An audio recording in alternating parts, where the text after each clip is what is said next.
hormati Bapak Camat Tebet yang dalam hal ini hadir Pak Sekam. Pak Sekam baru gabung enggak? Baru 9 bulan, dikit lagi lahiran. Oh, 9 bulan. Jadi Ibu Kasipem. Oke. Terus para lurah dan mewakili jajaran ASN Kecamatan Tebet. Kemudian kami hormati Ketua FPRN Kota, Bang Haji Hafiz, didampingi Bang Dwi, Bang Jai, Bang Rahadi, Bang Madi. Kemudian Ketua FPRN Kecamatan, Bang Fajar sejajaran, kemudian Ketua FPRN Kelurahan sejajaran, Bapak Ibu yang berbahagia. Rasa syukur hari ini kami bisa bergabung di Kecamatan Tebet dalam rangka rangkaian FGD, ya. Jadi dasar pemikirannya Pak Sekam, edukasi. Sama-sama kita tahu bahwa seluruh komponen yang plat merah ceritanya dapat perpanjangan masa bakti, ya. Kebetulan Februari yang duluan si FKDR.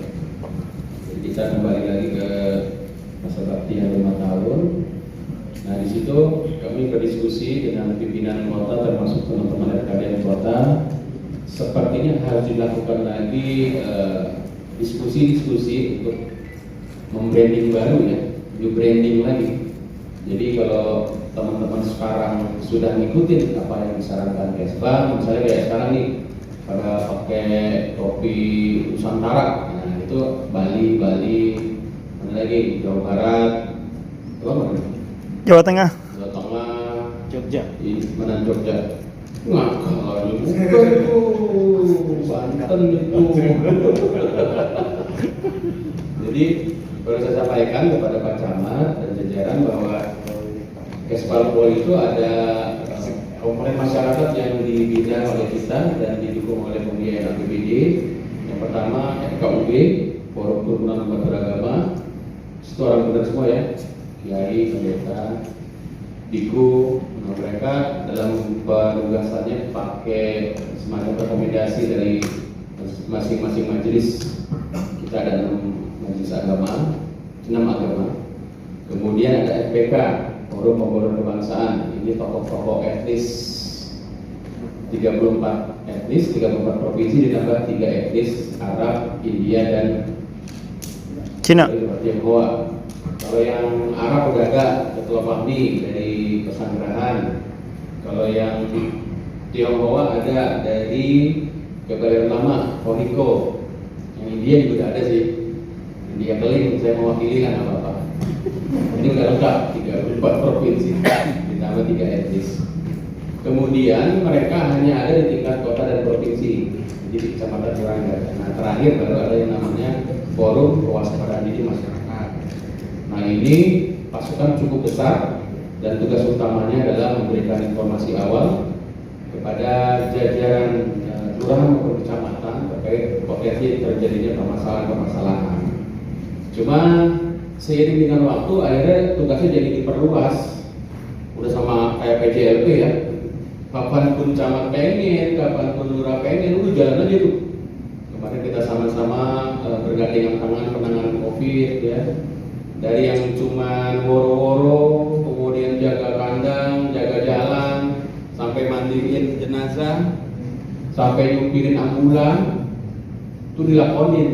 Padahal mohon maaf nggak sampai sono sebenarnya tugasnya.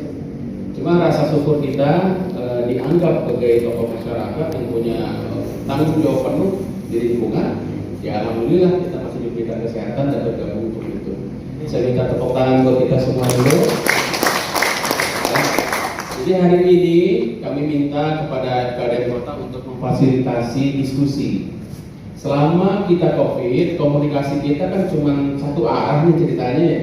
Kesbang bikin online, Kesbang bikin online, Kesbang bikin online, kerja cuma A, B, A, B. Jangan banyak mikir, kerjain, jangan banyak mikir, kerjain. Itu dulu tuh. Nah sekarang COVID sudah masuk level 1, kemudian juga tugas kita semakin luas. Nah sekarang ceritanya kita diskusi nih, makanya izin hari ini biar agak santai, ya Pak Sekam, ya. Diskusi ditemenin sama kopi gitu, ya. Cuman tetap jaga kebersihan. Saya kurang paham ini boleh nggak ruangan buat Rokok. Buat temannya kopi, saya bilang rokok. Saya nggak bilang rokok, saya cuma bilang temannya kopi. Oh ada gorengan kan gitu, kan gitu temennya. Jadi ini diharapkan dalam kondisi jam segini kan rawan nih. Tapi memang kalau FKDM diundang jangan pagi, pasti nggak ada pada tidur semua. Ya, jam segini atau malam gitu ya. Nah hari ini terutama kepada teman-teman para lurah, ini terima kasih banget udah membimbing kami ya, teman-teman FKDM membantu. Kan saya udah bilang lurah, naik pangkat semua jadi lurah sekarang ada. Ini kan ini Pak Camat, itu Pak Lurah. Iya jadi yang hadir itu yang mewakili lurah kan jadi Pak Lurah saya panggil.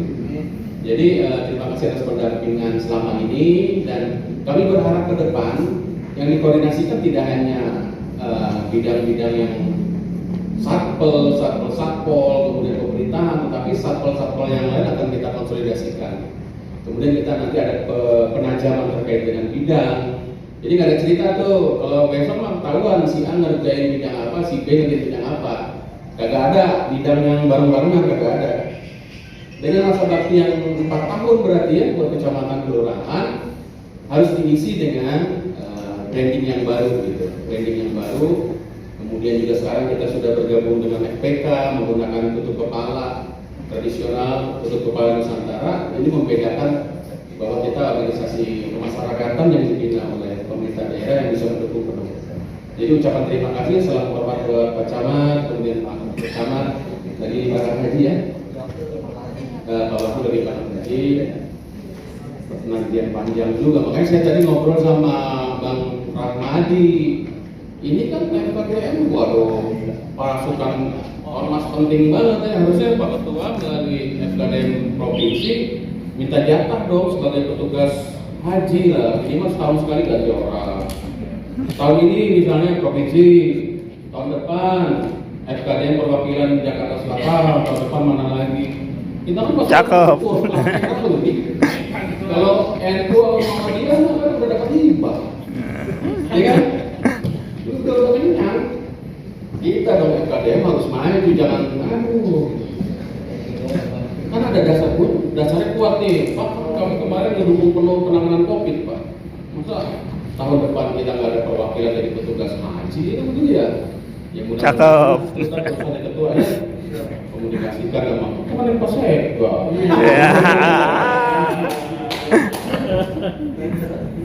Lu Pak Sekda apa Pak Wakil Camat lagi di sana ngopi.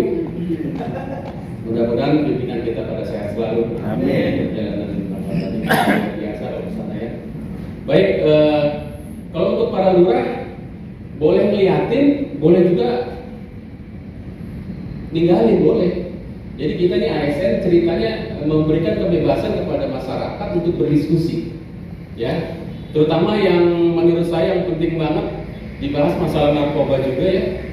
Itu bahayanya luar biasa, tetapi karena udah terlampau santai gitu, jadi kita kurang fokus. Nanti boleh salah satu bahan diskusi ya. Baik, terima kasih Pak Sekcam. Mohon izin nanti pengarahan buat kita semua minimal memotivasi kita ya dengan new branding ini. FKDM akan semakin dibutuhkan, dirasakan manfaatnya, dan mudah-mudahan feedback ke kita juga kita menjadi semakin sehat walafiat. Demikian, mohon maaf kekurangan. Wassalamualaikum warahmatullahi wabarakatuh. Yang sama-sama kita hormati Bapak Kasubag Bangko Jakarta Selatan, Bapak Haji Dilawar Nugraha. Kemudian yang sama-sama kita hormati Bapak Sekcam Kecamatan Tebet beserta Ibu Kasipeng Kecamatan Tebet dan juga jajaran ASN se-Kecamatan Tebet yang berkesempatan hadir. Ada di belakang sana pemain bola pamung. Mantap sekali. Kapan-kapan kita tanding, Pak. Ya, yang sama-sama kita hormati juga ini rekan-rekan dari FKDM Kota, ada Bu Staris, Bu Dewi Arya, ada Bu Jai, Kocam Mampang, ada Bu Rahmadi, Kocam Tebet, ada Bu Ranu, Kocam Setiabudi. Ini lumayan ada 5 orang yang hadir.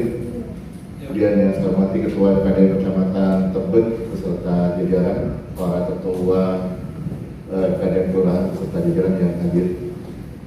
Saya mungkin tidak akan lama-lama karena sudah memasuki hampir pukul 14.00. Pertama saya mengingatkan bahwa kita mengartikan, memaknai perpanjangan priorisasi FKDM itu pertama adalah mengucapkan rasa syukur karena di periode awal berdirinya atau lahirnya FKDM di Jakarta tahun 2008 itu priorisasinya 5 tahun. Kemudian periode kedua itu 5 tahun. Di periode ketiga menjadi 3 tahun. Karena itu perjuangan yang cukup menguras energi dan pikiran, bahkan silang sengketa Pak Subhan pro kontra baik di internal ASN maupun di internal FKDM, tapi akhirnya Pak Gubernur Anies Baswedan mengabulkan permohonan FKDM masa baktinya dikembalikan lagi menjadi 5 tahun. Itu kita bersyukur. Memaknai rasa syukur itu tentu harus ada peningkatan dari kita. Jangan lagi kemudian teman-teman malah menurun semangatnya karena merasa dalam posisi aman dan nyaman. Masih lama ini, masih 2 tahun ini, masih 3 tahun ini, jangan seperti itu.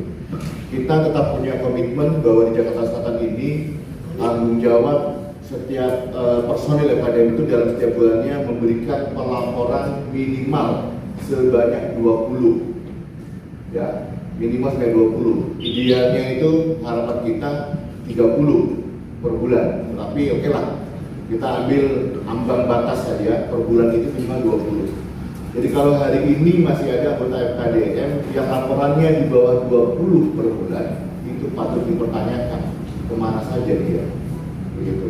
Kemudian kita juga mengenal beberapa bentuk aplikasi pelaporan. Selain WhatsApp, kita juga menggunakan Telegram. Nah, di Telegram ini saya sering meng-cross-check kembali apakah anggota itu dalam posisi lengkap, formasi lengkap itu 556. Kalau tidak sampai 556, berarti ini ada anggota yang ya lagi melipir, lagi keluar dulu beli gorengan, jadi belum masuk lagi. Nah, ini saya harap ketua kecamatan Torat selalu mencek anggotanya apakah masih di dalam formasi lengkap. Nah, berikutnya kita mengenal juga sistem pelaporan melalui aplikasi Sikumbang.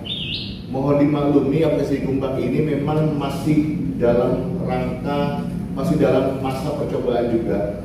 Ya maklumlah juga ini aplikasi gratisan gitu loh. Jadi kadang error, kadang bener, ya dimaklumin aja. Gitu. Kita mengupayakan juga gitu loh, selalu menyampaikan kepada operator pusat bahwa aplikasi Sikumbang itu tolong dimaksimalkan. Nah, di samping itu masih banyak kegiatan rutinitas FKDM termasuk piket harian. Mohon itu jadwal itu tetap terjadwalkan siapa petugasnya begitu. Kemudian hal-hal lain saya memandang Tebet itu cukup solid lah.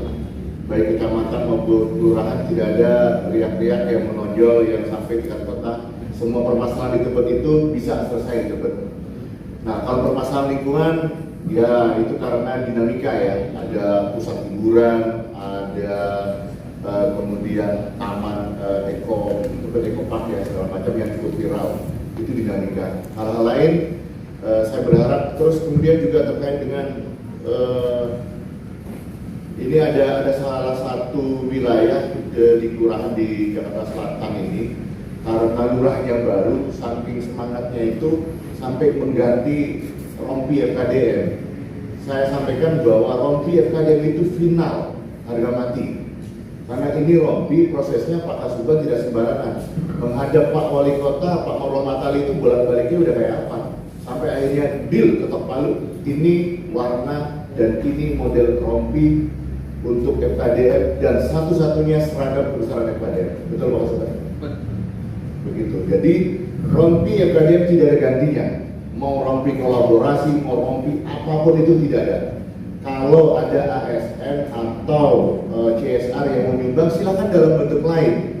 Mau bentuknya batik, mau bentuknya kemeja, mau bentuknya apapun yang akan terserah. Tapi rompi FKDM itu digunakan dalam kegiatan-kegiatan formal FKDM. Begitu. Nah, ini melekat. Jadi jangan salah kaprah karena saking baiknya sama FKDM, kemudian FKDN diganti seragamnya, gitu. Itu salah kaprah. Kemudian saya ingatkan kembali bahwa FKDN ini meskipun mendaftarnya di kelurahan di kecamatan, kita tetap satu adalah FKDN DKI Jakarta. Hanya tempat tugas kita saja yang membedakan, ada di DKI, di kecamatan, di kota, di kecamatan dan kelurahan. Saya tegaskan kembali bahwa tidak ada FKDN RW. Ini sampai hari ini masih ada dikotomi FKDN RW. FKDN RW sekian, ketika masuk ke wilayah ini ada suara-suara yang tidak mengenakan itu. Bahwa kita ini kalau FKDN kelurahan, ya satu kelurahan. FKDN kecamatan, iya FKDN satu kecamatan. Hanya saja pembagian tugas saja, untuk memudahkan tugas saja. Si A mungkin diplotting di RW 12, si B RW 34 dan seterusnya. Itu hanya pembagian tugas saja. Tadi disampaikan lagi oleh Pak Kasuban bahwa ke depan kita dituntut untuk lebih spesifik, lebih fokus pada bidang. Kalau FKDN kelurahan ada 7, itu nanti akan dibagi dalam 5 bidang. Bidang pemerintahan, bidang kesra, bidang ekonomi, bidang pembangunan, bidang lingkungan hidup. 5 bidang. 5 bidang itu spesifik. Jadi tidak ada lagi pelaporan yang tumpang tindih. Semua mengerjakan satu laporan dikerjakan oleh 7 orang atau satu kegiatan ya tadi. Jadi sekarang ini kita mau fokus lagi, dibelah lagi. Ketua FKDN kecamatan kelurahan fokusnya tetap di bidang pemerintahan. Dan bidang pemerintahan ini yang harus dipertebal. 2 orang minimal di situ. Nah, bidang lain silakan nanti kan kecamatan ada 9 orang, kalau dibagi 5 ada yang 2, ada yang 1. Gitu. Bidang pemerintahan tidak boleh kurang dari 1, minimal 2. Itu juga ada yang di kelurahan. Jadi kita harapkan selesai FGD ini untuk kecamatan Tebet nanti juga pembidangan itu clear juga. Dan nantinya akan dirunut dari kota itu pembidangan dari mulai kota, kecamatan, kelurahan. Semuanya satu jalur komando. Nanti ada grupnya khusus lagi. Nanti grup yang sudah ada itu admin-admin kita akan rombak kembali, akan kita sesuaikan. Saya kira itu dari saya. Saya juga menyampaikan bahwa hasil FGD ini tidak putus atau tidak berhenti di Tebet. Ini akan kita himpun menjadi pokok-pokok pikiran, usulan-usulan, rekomendasi dari FKDN se-Kecamatan Tebet yang akan kita bawa pada tingkat provinsi. Kenapa? Karena di tingkat provinsi sudah membentuk kepanitiaan untuk 3 kegiatan. Halal bihalal meskipun itu sudah lewat tetap diagendakan. Yang kedua, apel besar FKDN yang direncanakan sebelum bulan Oktober, antara Juli sampai dengan Oktober. Itu apel besar se-DKI Jakarta. Yang ketiga, itu rapat kerja kedua FKDN se-DKI Jakarta. Nanti biasanya pesertanya itu dari DKI, kota. Kita harapkan bisa perwakilan kecamatan, kalau kecamatan jumlahnya cukup lumayan 44 orang. Nah, pokok-pokok pikiran itulah yang akan kita himpun se-Jakarta Selatan, yang akan kita sampaikan dalam rapat kerja FKDN tingkat DKI Jakarta di tahun ini. Jadi pertemuan hari ini FGD ini memiliki makna yang penting. Ya, kita harapkan muncul ide-ide, gagasan-gagasan, pokok-pokok pikiran yang bisa membantu tugas kita ke depannya nanti, baik organisasi maupun tugas kita. Demikian dari saya, lebih kurang mohon maaf. Terima kasih. Wallahumma muwaffiq ila aqwamit. Assalamualaikum warahmatullahi wabarakatuh. Selamat siang, salam sejahtera bagi kita semua. Yang saya hormati dan yang sama-sama kita hormati Bapak Kasubag Kepulauan Kota Administrasi Jakarta Selatan, Bapak Rektor Destira Mulyagraha, yang saya hormati dan sama-sama kita hormati juga Ketua RKPN Kota Jakarta Selatan, Haji Abdul Hafiz Sos, yang saya hormati Ketua RKPN Kecamatan Bapak Fajar Anggota, yang saya hormati juga Ketua RKPN Kelurahan, para ketua kelurahan dan para rekan-rekan RKPN yang hadir di hari ini. Pertama-tama dan yang paling utama, alhamdulillah, melalui kita panjatkan puji syukur syukur atas izin Allah Subhanahu wa taala kita masih diberi sehat untuk dapat menghadiri FGD di siang hari ini yang mudah-mudahan matanya masih pada terang ya. Kopi udah disiapin Pak Suban, siap dari Subannya. Karena buktinya kemarin saya pesan itu jangan lupa kopi gitu. Saya bilang kopi pakai gula apa enggak nih? Kopi pahit atau kopi manis gitu kan? Silakan masing-masing, saya bilang kan diatur masing-masing kan. Gitu ya. Jadi pertama-tama mohon izin Bapak Subhan permohonan maaf dari Ancaman tidak bisa mendampingi di siang hari ini, menugaskan saya untuk hadir di sini, dan yang kedua juga alhamdulillah hari ini berkah pertemuan ini berbarengan dengan Kota Jakarta yang keberapa Pak Ketua? Mantap, 95. Buat kita semua umurnya hampir 500 tahun kan? Pastinya. Apa tuh? Masya Allah. Tanggalnya bagus. Terus yang kedua juga mungkin Bapak Ibu semua udah tahu loh, Kota Jakarta Selatan tuh punya lagu wajib. Ya, Pak Subhan ya. Tahu nggak? Anak-anak Jaksel harus tahu, gitu. Tahu nggak? Karena kalau mau tahu sebelumnya, Pak Lurah, Pak Camat mau ada lomba di tingkat kota. Nah, besok tuh lombanya, lomba vokal grup lagunya di Kota Jakarta Selatan. Sama Subhan ikut juga ya? Jadi Bapak Ibu boleh nanti ikut meramaikan juga. Jadi alhamdulillah juga saya terima kasih pada rekan-rekan KDM juga telah menjaga kekompakan dan kondusifan di wilayah Kecamatan Tebet, mulai dari kita kegiatan vaksin, PPKM juga kita libatkan dari malam Sabtu, malam Minggu sampai hari biasa, dan yang terakhir juga setiap kegiatan-kegiatan kemasyarakatan ikut turut serta menjaga kondusivitas di wilayah kita. Jadi terkait Kecamatan Tebet ini mungkin nanti diskusinya bisa berkembang di FGD ini, karena di Kecamatan Tebet ini banyak ikon-ikon strategis Pak Subhan Pak Ketua, dari mulai stasiun Tebet di Penataan, stasiun Manggarai, yang terakhir itu yang disebutkan ya Ekopark Tebet, ya PEP Tebet Ekopark, yang menurut data dari pengelolanya itu dengan luas 7,3 hektar sempat mencapai angka 50.000 pengunjung per hari. Jadi itu saingan sama Ragunan Pak Ketua. Jadi dari angkot, odong, delman, semua ya kumpul di situ. Dan jadi memang ada beberapa dampak positif dan ada beberapa dampak negatif yang timbul akibat dibukanya Ekopark Tebet ini. Dan ini yang sekarang kita sedang diskusikan bersama, kita cari solusi bersama. Mungkin ini bisa menjadi bahan salah satu untuk diskusi, untuk solusi kita bersama gitu. Jadi kita butuh masukan dari semua pihak, itu masukan dari rekan-rekan semua gitu. Tapi diskusinya jangan sampai Pak Ketua, diskusinya jangan sampai nanya ini ya batas wilayah ya. Sempat ada yang nanya ke saya, Pak, Patung Pancoran punya siapa? Gitu kan? Namanya juga Patung Pancoran. Iya, ada. Saya tanya kan, saya lihat itu Patung Pancoran. Pancangnya di tengah-tengah nih, batasan Tebet sama batasan Pancoran. Tapi patungnya coba kemana patungnya? Ke Tebet Pak. Ini patung Pancoran ditahu nih. Betul. Tadi ini patung Pancoran yang jelas patung Pancoran punya Jakarta, gitu kan? Namanya bukan patung Pancoran, patung Dirgantara.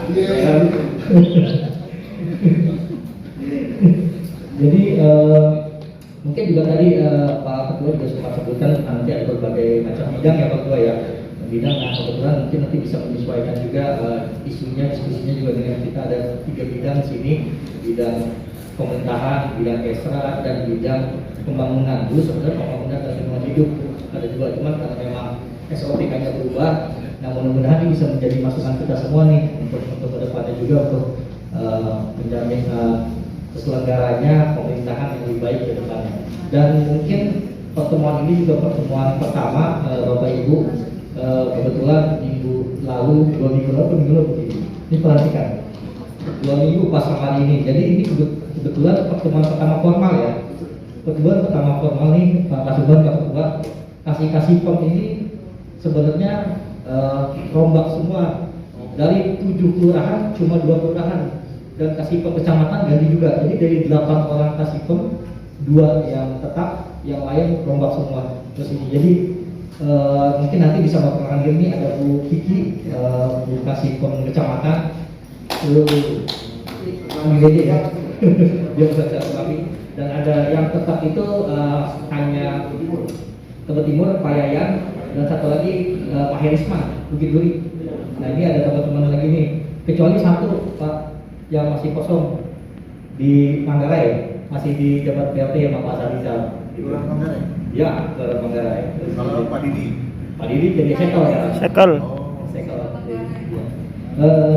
Baik, mungkin itu saja di siang hari ini, waktu juga sudah menunjukkan pukul 2, jadi mudah-mudahan dengan adanya FGD ini membawa kebaikan bagi kita semua, membawa keberkahan bagi kita semua, dan membawa kondisi yang lebih kondusif di wilayah Kecamatan Tebet.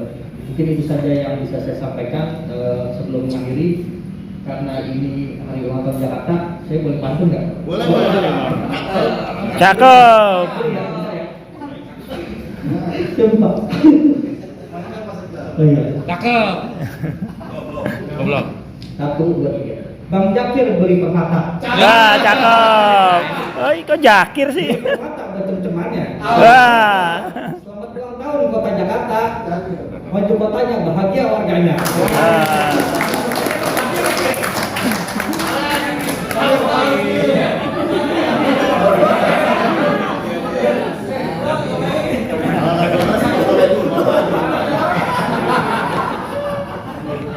Ada lagi tuh.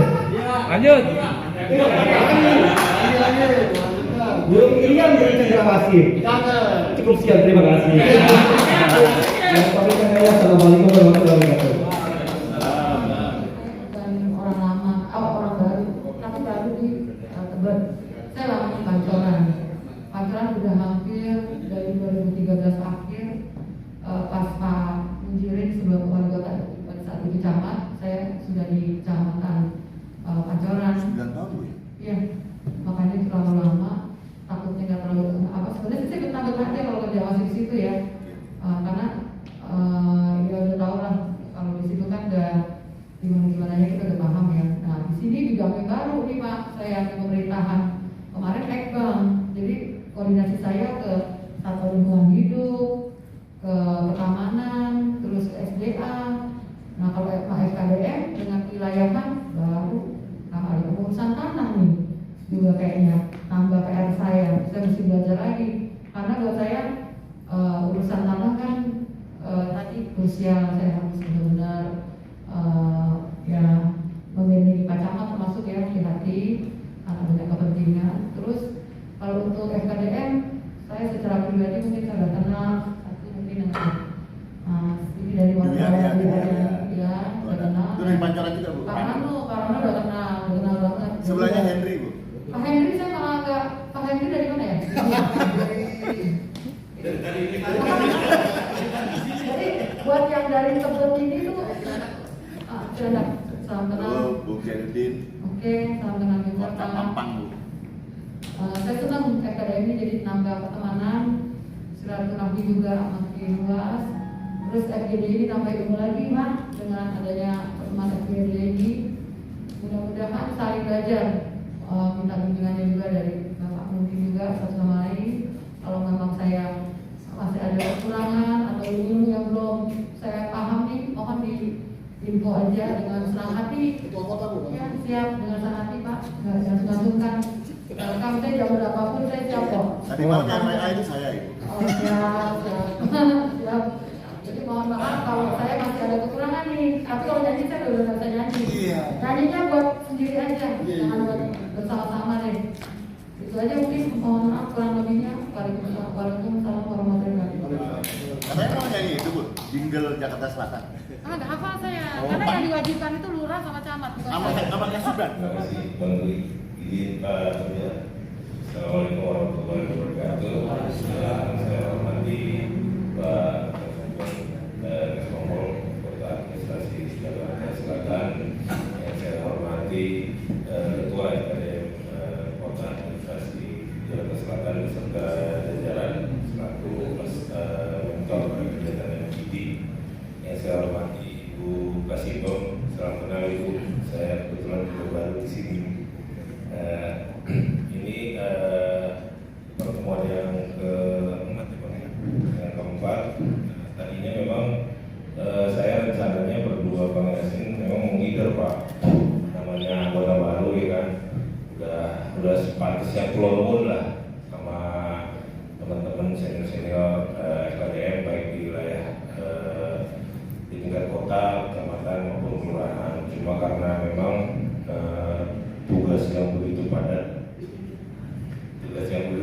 jadi memang nggak sempat itu. Dan kebetulan pun alhamdulillahnya ada kegiatan di ini. Jadi saya sedikit banyak perkenalan khususnya dengan teman-teman RKDM di tingkat kecamatan sama perwakilan dari masing-masing kelurahan.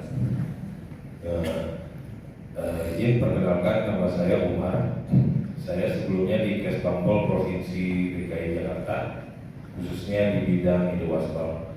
Dan ini juga merupakan terkait dengan kewaspadaan, ini juga merupakan hal yang baru menurut saya, karena memang dulu sih saya sempat bersinggungan terkait dengan masalah kewaspadaan dini, tapi waktu itu khusus di Permendagri 12 tahun 2006, di mana waktu itu masih Kesbangpol dan di dalamnya itu ada terkait Satlinmas kalau nggak salah. Nah, kebetulan saya dari 2008 itu di Kemendagri di bidang perlindungan masyarakat. Jadi sedikit banyak saya tahu terkait dengan kegiatan RKDM. Tapi untuk Jakarta Selatan ini terus terang aja saya agak kaget juga ternyata seaktif ini gitu. Maksudnya benar-benar luar biasa kalau saya lihat gitu kan. Siapa dulu? Ini dari kemarin juga saya ikut dari Kecamatan Cilandak, Pesanggerahan, terus habis itu Jagakarsa, dan ini memang benar-benar teman-teman pun tidak hanya punya kepekaan ya kalau menurut saya juga, tapi memang bisa disalurkan melalui pikiran-pikirannya. Itu yang menurut saya buat saya salut sih, luar biasa memang teman-teman yang di Jakarta Selatan ini. Untuk domisili saya di Jalan Raya Ceker, Kelurahan Ceker, Kecamatan Cipayung, Jakarta Timur. Untuk keluarga saya alhamdulillah istri baru satu, anak baru dua. Mungkin itu saja Pak perkenalan singkat dari saya. Salam kenal buat teman-teman FKDM dan Kecamatan Tebet, khususnya teman-teman di kelurahan juga. Dan mohon nanti dukungan dan supportnya apabila nanti ketika kami melakukan kegiatan-kegiatan yang ada di wilayah kelurahan Bapak Ibu sekalian. Mungkin itu saja dari saya. Terima kasih. Wassalamualaikum warahmatullahi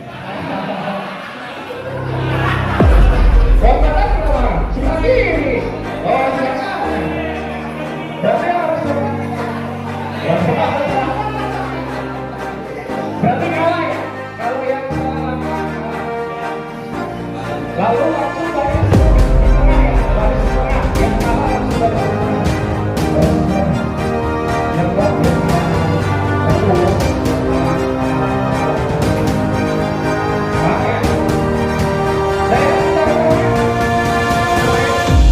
oke, siap.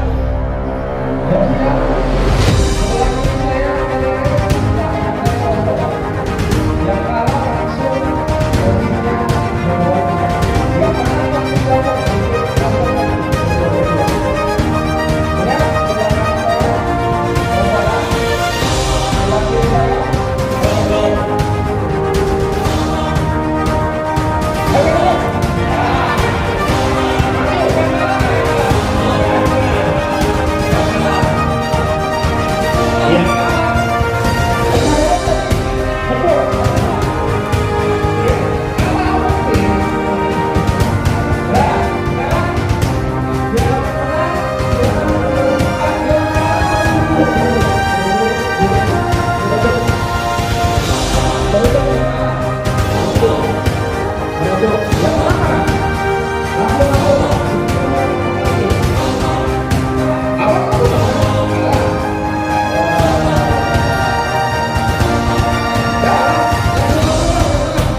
Iya, yang menang. Terus lawannya tadi tuh harusnya ganti sama dong. Udah beda. Abang sini Pak. Sini Pak. Oke. Ini nggak usah main. Ya, udah itu langsung aja. Amin. Silakan yang menang agak merapat. Dua bedanya satu ya, satu di sini, satu win. Nah, satu win, satu di sini.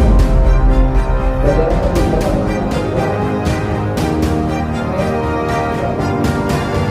Oke, sekarang kita akan main sisa dan yang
ketika mau masuk ke lingkaran, jalannya begitu lagi.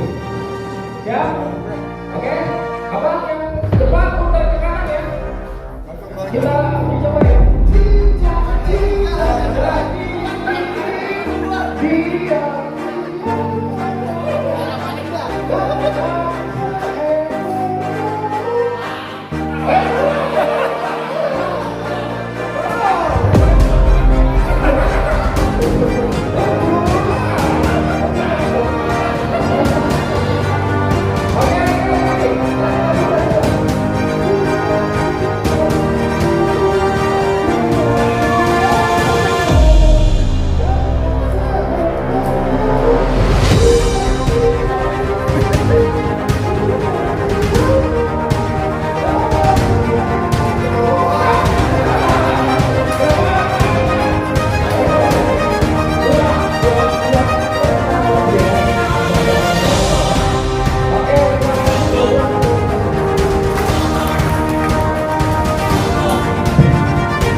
Kita dari dulu ya. Nanti akan satu bertemu dengan akan satu di kelompok satu berarti. Kalau dua satu kelompok dua ya kelompok tiga berbeda. Dan dari apa? Mereka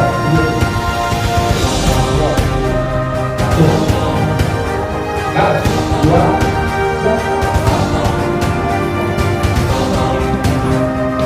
Tiga.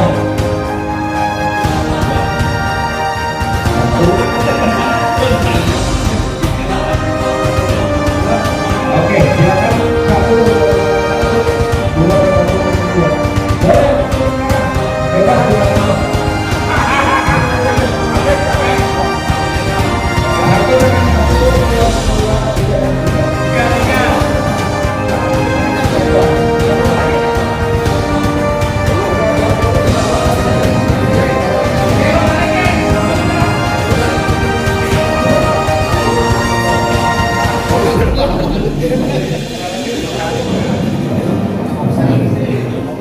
Mana? Udah semua dapat kelompok. Aura kita nih. Sudah semua? Nanti kita akan bagi 3 kelompok besar, kelompok pemerintahan. Temanya tadi tentang narkoba. Yang kedua kelompok Ekba. Temanya tentang tempat ekobang karena berhubungan dengan Ekba. Yang keserap teman-teman dengan apa? Cepat. Kuliner.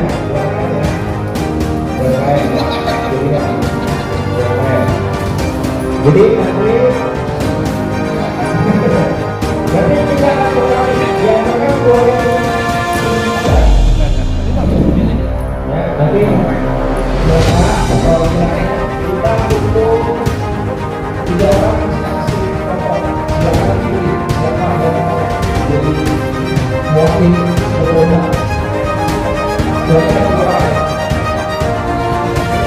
Ayo aku balik ke belakang. Kalau orang ini bisa di sini. Ya, pilih siapa? Jangan kita belakang. Silakan, ayo, ambil. Ayo.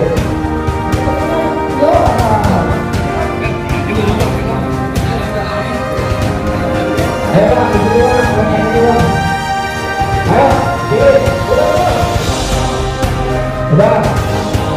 Oke, sekarang ini kalau di sini Bang Ayu menghadap saya. Jadi kalau ini menghadap saya, ini kelompok menghadap saya. Udah. Udah.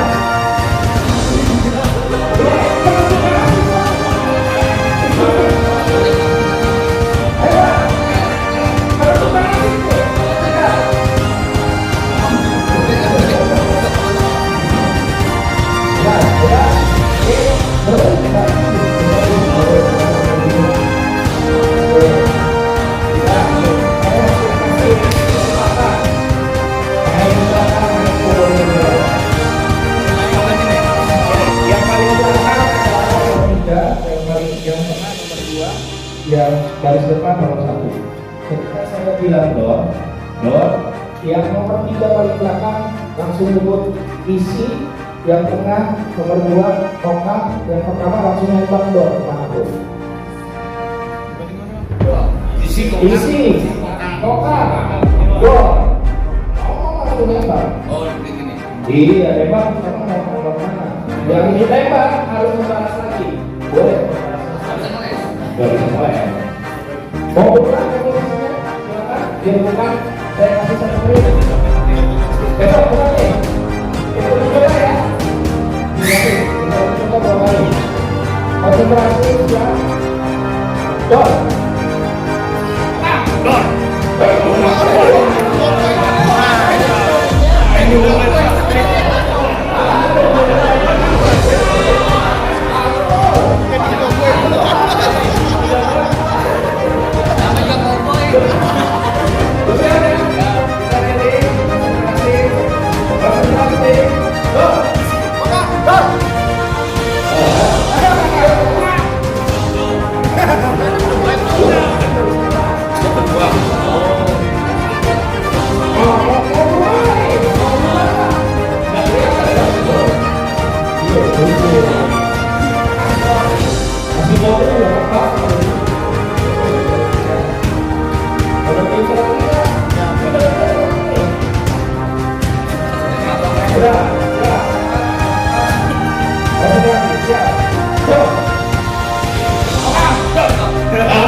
Langsung.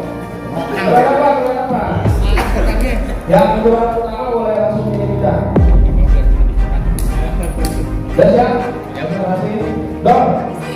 Dor, isi. Dor. Dor, isi. Dor, isi.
Jadi nanti semua teman-teman ini ngasih pendapat ya, jangan cuma setuju-setuju doang, semuanya harus ngomong. Oke? Ya silakan.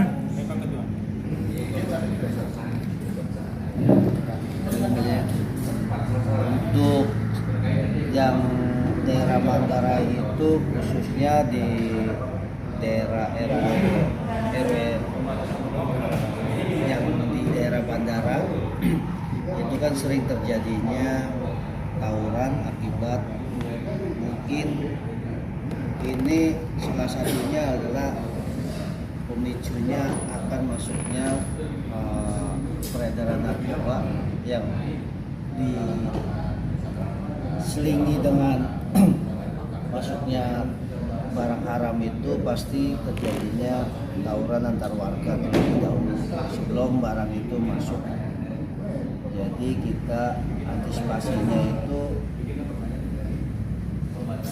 harus lebih waspada gimana caranya kita bisa mendeteksi dini sebelum adanya tawuran yang akan terjadi. Jadi sih coba yang lain. Ya.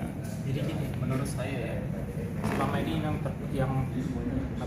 sering itu digambar-gambarkan ketika terjadi tawuran akan dipicu oleh narkoba. Menurut saya sedikit kurang setuju ya, karena kadang terjadinya juga tawuran itu memang karena permasalahan di jalan, permasalahan antar kelompok itu biasanya.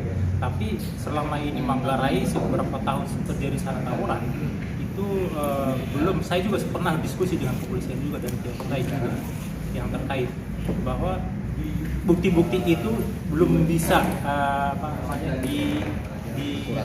yang akurat gitu, bahwa ketika terjadi tawuran akan ada transaksi narkoba. Nah kalau saya sih memang di Manggarai itu menurut saya ya itu latar belakangnya mungkin masalah sosial ya, sosial atau ekonomi, karena mungkin di sana itu pekerja pengangguran banyak. Nah hanya menjadi barang haram itu sebagai mata pencaharian, itu biasanya terjadi sana. Itu sih menurut saya, itu yang pertama. Yang kedua, kadang juga ini termasuk di wilayah saya nih, kadang udah tertangkap nih, ini masalah ini yang kadang kita juga kesal juga, kita sebagai FKDN disuruh mengawasi dan juga memantau. Ketika terjadi ditangkap itu pelakunya itu, nah ada ini lagi dengan ya tanda kutip oknum-oknum yang bisa membebaskan. Ada itu terjadi itu, kebetulan di wilayah saya, saksinya ada RT, barang buktinya ada, dalam 3 hari lepas. Nah kadang kita sebagai FKDM juga, jadi kadang waduh kita udah capek memantau, kita memberikan informasi, ternyata begitu aja. Nah itu udah oknum tadi itu yang bikin kita jadi down kembali. Itu sih menurut saya. Mungkin yang lain.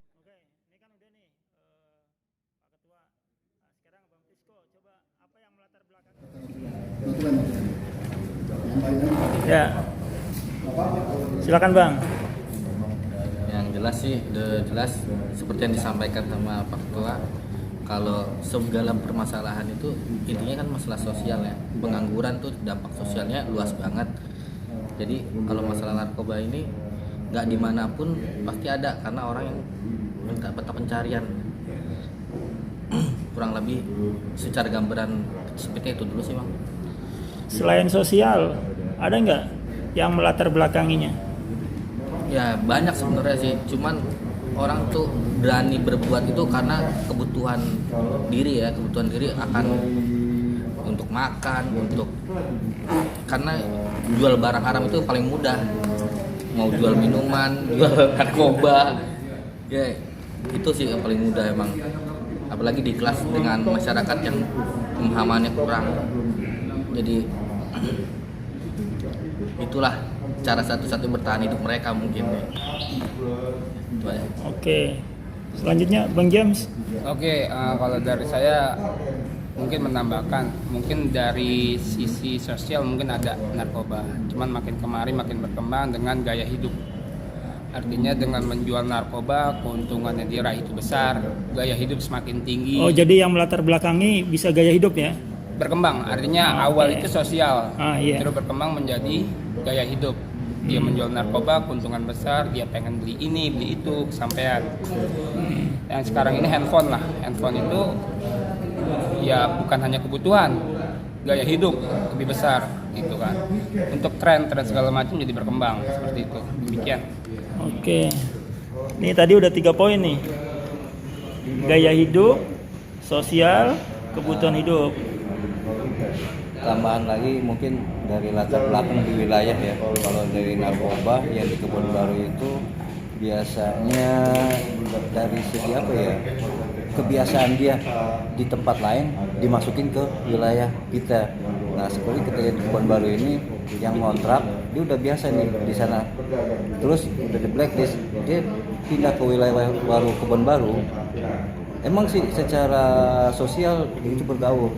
Nah dari situ tuh dia kayak ngasih umpan sedikit, jadinya yang warga yang di Kebon Baru itu jadi ke bawah gitu. Dia jadi kayak gimana ya, pergaulan ini sih memang bagus untuk pengedar-pengedar kayak gitu. Mungkin ada lagi? Mungkin itu aja. Oke. Ini sekarang tinggal dirangkum nih Bang Jaya terkait dengan latar belakang. Notulen, udah siap ya? Untuk nanti kita latar belakang dulu. Untuk menyikapinya itu bagaimana pemerintah daerah dan pemerintah pusat supaya agar bisa mewadahi para ini berarti solusinya nih. Solusinya. Ya, ini kita latar belakang dulu. Ya. Tiap kelurahan itu latar belakangnya beda-beda. Ada yang sosialnya lebih cenderung di tingkat kemiskinan di bawah yang rata-rata, adapun gaya-gaya hidup yang dipakai anak-anak muda zaman sekarang itu yang ingin trennya itu yang sedikit kita itu pengen dilihat wah lah, malu sama teman-temannya, akhirnya gaya hidupnya ujung-ujungnya nggak bisa beli, akhirnya nyari jalan singkat, yaitu dalam peredaran masuk dalam peredaran narkoba. Itu aja sih. Oke. Mungkin kalau menurut saya itu kenapa narkoba? Pertama kita lihat dulu dari 2 faktor ya, misalnya pertama itu dia pengguna atau pengedar. Kan antara pengguna dan pengedar itu kan beda. Mungkin karena dia menjual itu mungkin kebutuhan sosial, karena dia menjual itu pengedar. Kalau pengguna itu otomatis dia mempunyai sosial yang lebih tinggi, atau misalnya saya setuju tadi kata Bang Jaya masalah pergaulan gitu kan, karena anak-anak nongkrong atau segala macam itu bisa tuh dari gaya hidup juga kata Bang Jaya benar, atau kata Pak Ketua juga karena mungkin ada yang nge-backing ini dari belakang nih, faktornya itu juga ini buat si pengguna ya, bukan pengedar. Pengedar itu mungkin karena kebutuhan sosial, terus ditambah lagi dari backingan juga ada, ya akhirnya udah tuh, jadi narkoba itu gampang buat masuk ke wilayah seperti itu latar belakang. Mungkin saya mencakup dari semua. Ya Itu dulu bang polisi dulu dah. Oh, kopinya dan permen ya. Oh, Mappingnya gimana? oh kopinya ada. Kopi ada, taruh Ada. belum panas, Dere. Belum panas. Gini, Oh, enggak. Sebenarnya enakan pakai kertas jadi kita bisa nyontek. Kalau di handphone kita mesti nyontek. Apaan yang dibahas? Gimana? Untuk mapping solusi ya. Mapping dulu. Mapping. Udah bang, proses dulu. Belum pikiran ini. James, Bang James. ini mapping punya wilayah Manggarai. Duluan. Ayo ketua, kasih masukan dulu bentar. Ketua ini tukang kompor ini. Ayo Pak Ketua. Untuk mappingnya ya Pak, paling kita untuk wilayah Manggarai itu kan banyak berbagi nongkrongan ya yang jaraknya itu luas sekali yang mana kita benar-benar harus mapping itu kita masuk dari tongkrongan ke tongkrongan yang bagaimana kita kan pengen tahu peredaran narkobanya itu sampai mana, karena di tiap tongkrongan itu beda-beda. Ada yang kita belanja dikasih, ada juga belanja kita nggak dikasih karena ketakutan kita itu udah disangkanya emang cepu. Jadi itu aja sih untuk mappingnya. Untuk daerahnya itu paling tidak masuk di tempat tongkrongan yang ada. Oke, jadi mapping ini dia tempatnya, ya kan, fokusnya, sama ininya, dia kriteria umurnya, pengguna atau pengedar. Ini umur berapa nih? Kan perlu di ini nih, klasifikasi. Oke, silakan.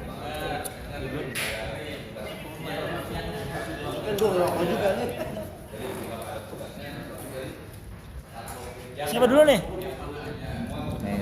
Oke. Kayak seperti di Kebon Baru mappingnya itu sebenarnya narkoba dari saya kecil itu udah ada. Jadi di lingkungan saya itu dia yang pengedar itu dia punya dekingan. Ya istilah katanya udah punya jabatan, jadi dia di situ bebas seperti transaksi di jalan. Dia terus ngerekrut tetangganya untuk ngedarin kayak gitu. Nah itu sempat terhenti beberapa tahun. Nah terus kejadian lagi yang seperti tadi saya bilang, dia narkoba di mana, di sana udah jerah, udah pernah ketangkap, balik lagi ke sini nyari istilah katanya suasana baru. Nah sekarang lagi marak lagi. Yang kemarin sempat ditangkap seperti Pak Abang bilang, udah di ini kita udah kasih info ini keluar lagi, susah. Jadi gimana ya, baru mungkin mappingnya baru itu aja lah untuk di Kebon Baru. Jadi untuk penggunanya itu masih kalangan umur 20 sampai 40. Untuk yang seniornya itu mungkin udah nggak ada, udah pada tobat. Tapi ada turun temurun lagi gitu ke bawah. Dia pelajar atau pengangguran atau gimana? Pelajar mungkin ada, nggak begitu banyak. Cuman kalau pengangguran nggak pengangguran banget, soalnya masih ada kerja yang nggak tetap lah. Bisa katanya kayak ngojek atau buruh. Oke, terus perlu diklasifikasi nih. Dia itu dari orang yang berada atau? Kalau dibilang berada enggak juga, tapi menengah ke bawah. Oke, ya. Silakan Bang Piko. Untuk mapping narkoba di Tebet Barat dan di RW saya 28. Bukan hanya Tebet Barat nih, boleh di wilayah yang lain yang kira-kira kita tahu. Jadi ada masukan buat teman-teman yang lain ya. Pengalaman pribadi sesuai dengan wilayah. Ini pengalaman sebagai pengguna apa pengedar? Pengalaman pribadi. Sebenarnya kan beberapa kali saya juga melihat polisi menangkap dan tahu pemain-pemain narkobanya juga. Jadi ada 2 kelas kalau di Tebet Barat. Salah satunya menengah ke atas, yang satu lagi yang pelajar. Jadi anak-anak ABG yang baru gede, terus yang ya biasa nongkrong di warung-warung atau ke tempat kopi, itu juga ada gerombolan-gerombolan yang lingkungannya udah, kalau nggak mungkin ya jatuhnya kalau dulu nggak ngerokok nggak keren, sekarang nggak narkoba nggak keren, jadi gitu. Juga ada yang itu berarti motifnya tuh ya, gaya hidup. Ya, gaya hidup. Oke. Untuk yang ABG Iya. itu yang kelas ABG ya mappingnya. Ah. Untuk selanjutnya yang menengah ke atas ini udah mungkin ada juga dari mungkin bisa jadi mau kalangan artis kah, atau itu pegawai negeri, atau itu pegawai pemerintahan dan sebagainya, itu juga ada. Dan mereka itu yang lebih tertutup ya, artinya Apa tuh motifnya? motifnya itu sama juga sebenarnya gaya hidup, Oh, cuman gaya hidup. karena lingkungan, jadi terbawa lingkungan di sana begini, dibawa pindah ke sini juga ikut juga begitu, masih ngikut alur yang lama lingkungannya. Jadi narkoba itu terus seperti terikat ya jatuhnya. Biarpun kita pindah di mana, itu terus nyamperin terus narkoba kayaknya itu. Jadi teman-teman yang di mana jauh hampirin, undang lagi untuk memakai narkoba. Saya lihat sih seperti itu. Oke. Ya, sih. Silakan Pak Ketua Sabar. Saya rasa hampir sama ya, kalau kita kategorikan untuk umur, mungkin disampaikan dari Kebun Baru tadi, hampir sama ya, ada antara 20 sampai 40. Namun ada sebagian ya 18 ada, tapi kebanyakan itu antara 20 sampai 40 tahun. Nah, latar belakangnya itu ya tadi mungkin masalah sosial, masalah ekonomi, itu udah pasti.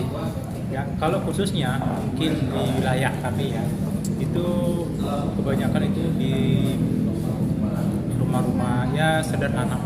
Manggarai itu terkenal dengan padat kumuh dan miskin itu di daerah sana. Nah, itu yang terjadi yang sering saya lihat di wilayah kami itu. Saya rasa itu ya, untuk mappingnya mungkin itu ya. Oke. Bang James? Mungkin hampir sama kali ya Pak Ramadi. Iya. Artinya kita klasifikasi untuk narkoba berawal mungkin dari awal coba-coba, gitu kan? Berawal dari coba-coba, mungkin awal dari rokok, naik ke minuman, naik ke ganja dan lain-lain, naik ke atas terus. Nah, kalau saya lihat dari wilayah untuk minuman sejenis mungkin kayak jamu-jamu itu mungkin udah umum dari usia yang dini baru belajar sampai dengan mungkin orang tua.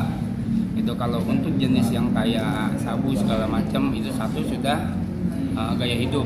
Kedua kebutuhan, kemudian memakai kata mungkin artis segala macam yang butuh energi segala macam, mungkin itu. Demikian tarafnya. Oke. Pak Sekretaris, silakan ditambahkan. Ya, buat mapping mungkin ya di wilayah Bukit Duri itu buat masalah peredaran narkoba di mana? Masalahnya itu ya ada di anak-anak nongkrong dan tongkrongan. Benar tadi kata Bang Rizky itu karena adanya antara kebutuhan sosial dan kebutuhan hidup gitu atau lifestyle. Mungkin untuk masalah umur benar kata teman-teman semua di sini antara umur 20 dan 40 itu mungkin untuk masalah mapping itu ya gaya hidup ya, terutama ya antara sosial. Balik lagi di awal kita harus bedain antara pengguna dan pengedar itu, jadi nggak bisa kita pukul rata ini karena sosial atau ini karena kebutuhan. Jadi mungkin kita bisa ambil dari dua itulah, antara pengedar dan pemakai. Oke. Berarti di atas umur 40 nggak ada yang pakai ya? Apa nggak ada yang mengedarkan? Bukan nggak ada, tapi cenderung minim. Ada mungkin, tapi cenderung minim. Antara 40 ke atas mungkin udah mikir taubat kali. Atau gimana? Iya. Kita meminta kepada pemerintahan, khususnya dari tingkat kelurahan sampai tingkat DKI, untuk memberikan pelatihan ke tenaga kerjaan agar mereka bisa diberikan praktek-praktek yang dianggapnya lebih gampang mencari, lebih mudah mencari untuk misalkan yaitu mereka biasanya pengen praktek montir bengkel atau mengikuti latihan menyupir agar lebih gampang mendapatkan SIM. Jadi pemerintah pun turut andil dalam mencari solusi pencegahan peredaran narkoba ini. Oke, berarti solusinya itu mereka dididik ya untuk mendapatkan keterampilan sehingga bisa membuka peluang kerja ya. Oke, siap. Selanjutnya, silakan solusinya selain keterampilan. Sebenarnya untuk solusi mungkin sama ya kayak Pak Jaya mungkin yang lain. Cuman kalau dari pendapat saya solusinya itu udah ada dari Jakarta Selatan yang BLK model kayak gitu. Cuman saran saya tadi kalau bisa uang dalam bentuk uang, maksudnya gimana? Dari wilayah yang bermasalah dari narkobanya itu kita ngajukan nih warga sekitar sini bermasalah dengan narkoba, gimana caranya? Minta dana ke pemerintah turun ke wilayah, misalkan contohnya RW. Dari situ lebih gampang soalnya kenapa? Setiap balai kerja yang udah ada dia itu kagak mau, nggak cocok. Jadi kalau misalkan dari per wilayah ada modal per RW, dia bisa itu ngajuin itu. Mungkin dari RW-nya inisiatif yang BLK yang dia mau nggak ada di BLK, dari uang itu bisa dikelola lebih gampang gitu. Soalnya kalau dari yang udah ada BLK misalkan teknisi AC atau montir mungkin ada, cuman kurang memuaskan atau gimana, soalnya terlalu formal. Tapi kalau misalkan ditarik atau gimana ada modal, pelatihannya itu bisa dibawa ke wilayah, mungkin bisa lebih bagus gitu. Jadi kita untuk pengawasannya, untuk yang bermasalah warga narkobanya itu bisa kita bina, bisa kita lihatin gimana perkembangannya. Mungkin itu aja. Oke, berarti pelatihannya di lingkup RW ya? Iya. Nah, selain itu dikasih pengucuran modal. Betul. Berarti udah ada 2 poin nih, ya kan? Keterampilan dan pengucuran modal. Oke, Bang Piko, silakan. Ya, solusinya sih butuh kerjasama semua pihak. Yang jelas ini mereka mungkin juga peredaran narkoba itu pengedar pun tahu resikonya kalau mengedarkan narkoba itu dilarang dan bakal ditangkap. Jadi mungkin lebih ke pertama ke kesejahteraannya dulu. Kesejahteraan kalau dia orang sejahtera, cukup pikirannya, pikirannya itu terpelajar dan kebutuhannya tercukupi, ya mungkin dia nggak bakal senekat itu menjual narkoba. Yang kedua, tapi ada juga kan ya yang golongan menengah ke atas, dia main juga, dia udah sejahtera nih. Ya makanya ini kan ada beberapa macam. Yang pertama itu dulu, ada kan ini yang nekat kan karena kebutuhan. Yang kedua baru karena kemampuannya dia nggak bisa kerja apa-apa, pengangguran, maka dibutuhkan pembinaan dalam bentuk pelatihan kerja atau kewirausahaan. Jadi dia nggak berpikiran untuk menjual narkoba karena punya keahlian lain. Yang ketiga juga ini dari kepolisian ke keadilan hukum yang harus ditegakkan, karena banyak pengedar atau kaki tangan juga yang mungkin tadi sudah disampaikan berapa hari ditangkap sudah keluar. Nah itu yang tidak menimbulkan efek jerah di masyarakat. Jadi orang juga bosen untuk menanggapi narkoba, padahal ngeri-ngeri sedap ya kalau berurusan dengan narkoba. Entah itu ada perlawanan dari mereka, baik bisa jadi kita yang diserang secara fisik atau warga ya kan ngurusin narkoba. Ya, makanya sih 3 aspek itu sih saya rasa paling penting sih. Demikian. Oke. Ya, Bang James, tadi udah ada nih keterampilan, pengucuran modal, sama masalah keadilan. Silakan. Oke, saya catat ada beberapa poin dari saya. Mungkin dari awal dasarnya itu kita tanamkan dasar keagamaan, pentingnya agama itu dasar, gitu kan. Terus kita memberikan edukasi sebelum mereka terjun ke narkoba. Kita kenalin dulu apa itu narkoba, apa bahayanya narkoba segala macam. Edukasinya di mana nih? Edukasi mungkin dari penyuluhan ke tiap RT, tiap RW wilayah, gitu, bikin solusi penyuluhan di situ. Kita panggil beberapa dari misalkan dari BNN atau instansi terkait tentang bahaya narkoba. Terus merangkul di kegiatan sosial, kita ambil contoh di kecil lah di wilayah di RW. Ikut sertakan dia dalam kepengurusan RW, entah di tingkat olahraga segala macam gitu. Nanti kita sibukkan mereka di situ. Jadi mereka nggak ada pikiran untuk macam-macam. Gitu. Kita bikin sarana, kita sediakan sarana mereka untuk biar ada kegiatan. Terus mungkin diikutsertakan juga dalam Karang Taruna. Gitu. Kita sibukkan mereka dengan segala kegiatan. Tadi saya bilang sibukkan mereka dengan segala kegiatan, maka tidak ada berpikiran untuk ke arah narkoba. Nah, mungkin juga kita ajak gabung, kebetulan kita di kecamatan tempat ini ada KSK, kelompok sadar Kamtibmas. Ajak mereka gabung. Dengan mereka bergabung, mereka tahu, mereka malu bahkan untuk berbuat narkoba. Bahkan mereka bisa jadi rekan tim kerja kita di lapangan. Terus rehabilitasi bagai untuk pengguna aktif si korban narkoba. Demikian. Oke. Pak Ketua Sabar, Ya. terkait dengan solusi. Kalau saya dengar semua tadi kayak bagus-bagus semua ya solusinya. Sudah merangkum semua.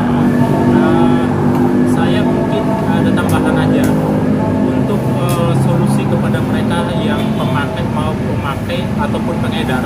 Itu sebenarnya juga perlu pendekatan secara emosional, baik itu dari orang tua, dari pengurus RT, dari tokoh agama. Karena anak sekarang ini kita musuhin itu justru malah melawan, malah menjadi-jadi.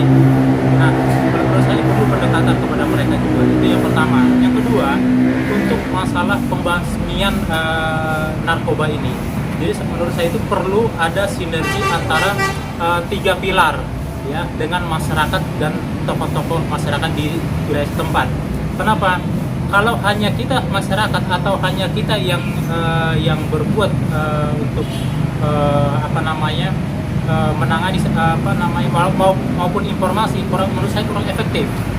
Ketika kalau bisa ya, saran saya ini Mas, saya bilang tadi di awal tadi sudah ada barang bukti tapi dalam tempo 3 hari sudah lepas. Nah, hal seperti ini supaya kita bisa bersinergi ketika ada yang ketangkap itu sebenarnya benar-benar diproses secara hukum supaya membuat jerak para pelaku-pelakunya, mau pengedar maupun pemakainya. Itu sih. Jadi supaya mereka itu juga tidak bisa dipermainkan dengan fulus atau uang. Ya, kalau seperti itu nggak bakal selesai menurut saya, karena di wilayah kita itu memang banyak pemakai maupun pengedar. Jadi menurut saya perlu penindakan yang tegas dari aparat yang berwajib. Itu aja dari saya. Oke, silakan Pak Sekretaris menambahkan. Bukan tambahan ya, saya mau merangkum dari teman-teman semua untuk masalah solusi itu. Kalau kata ketua teman-temannya kita meminta kepada tingkat kelurahan sampai tingkat DKI dibuat pelatihan pendidikan prakerja untuk masyarakat. Jadi adanya pelatihan prakerja untuk masyarakat.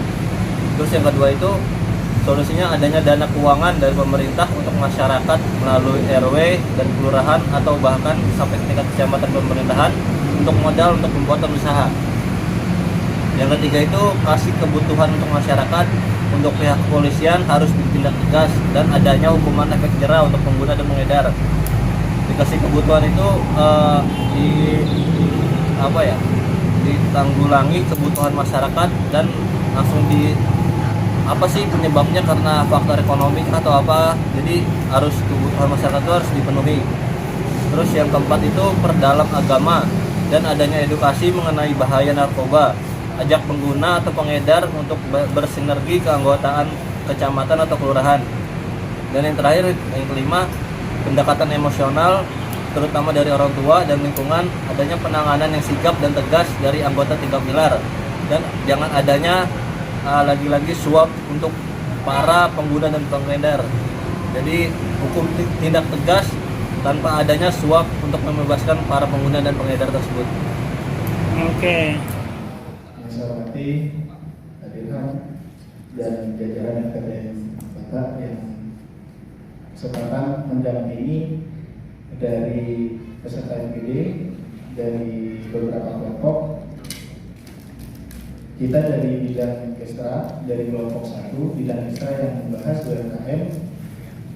Jadi kebetulan dari teman-teman ada kelompok 1 itu terdiri dari Bang Ruli, terus Bang Andi, Bang Asna, Bang Wirunas, Bang Oji, Bang Muzakir, dan saya. Nah, kebetulan karena saya paling bontot dan paling muda, agak dikerjain juga saya sama teman-teman ini. Jadi suruh bahas, menyampaikan keluh kesah dari teman-teman yang membahas di bidang UMKM. Karena saya masih muda, jadi biasa dikerjain terus. Jadi tadi pembahasan di UMKM di bidang ekstra ini agak alot karena dari beberapa kelurahan kita agak saling argumen yang kuat. Terus poin-poin yang kita ambil itu ada tiga poin yang jadi pembahasan serius di bidang ekstra ini, di bidang UMKM ini, yaitu yang pertama titik-titik lokasi UMKM di wilayah Tebet. Nah, ini yang dari teman-teman grup 1 ini membahas titik-titik itu saling menyampaikan dengan semangat UMKM di wilayah ini di sini. Jadi saling berebut dan semangat untuk menyampaikan hasil mereka yang survei di lapangan wilayah masing-masing. Terus ada data Jackpreneur. Nah, di data Jackpreneur ini apa sudah ada atau belum? Jadi itu yang poin 2 yang kita bahas dalam bidang ekstra dan UMKM. Terus jenis-jenis makanan. Nah, jenis-jenis makanan ini sudah masuk ke kategori atau kriteria UMKM. Ini yang juga kita bahas di bidang umit. Jadi emang butuh energi dan butuh sebatang. Jadi kata teman-teman ini kalau nggak ahli ISA kan, makanya mungkin teman-teman yang dalam ruangan agak lama karena mereka fokus, tapi nggak ngumpul kan, jadi agak lama tadi. Karena kita di pojok belakang, jadi agak cepat tadi bahasnya. Jadi saya akan memaparkan di Kecamatan Tebet itu tercatat sekitar kurang lebih 4.000 pelaku usaha mikro kecil dan ada 3 titik strategi untuk fasilitas pemerintah yang mungkin dapat memajukan UMKM di antaranya adalah Stasiun Tebet, terus Stasiun Manggarai, Ekopark. Ini adalah titik-titik strategi untuk memajukan UMKM di wilayah Tebet. Terus ada tempat-tempat lain yang dimiliki swasta mungkin juga bisa kita dorong untuk dijadikan UMKM, yaitu adalah di Kota Kasablanka. Nah, mereka ada UMKM kayak jual pakaian, makanan ringan, makanan berat, itu juga bisa mendorong dan mendongkrak perekonomian di wilayah Tebet. Terus juga ada perlunya pendataan jenis-jenis UMKM. Nah, ini yang harus benar-benar dari pemerintahan mendata. Jadi UMKM di wilayah Tebet itu didata setiap kelurahan. Kuliner, kerajinan tangan, dan lain-lainnya itu kita harus mempunyai semuanya. Nah, ini harus kita bekerja sama dengan pemerintah untuk mendapatkan data tersebut, karena itu nanti jatuhnya pada data Jackpreneur. Kategori mana yang bakal kita masukkan, yang bukan. Jadi karena ada 4.000 pedagang kaki lima, pedagang yang berpotensi untuk masuk ke UMKM untuk membangkitkan perekonomian di wilayah Tebet.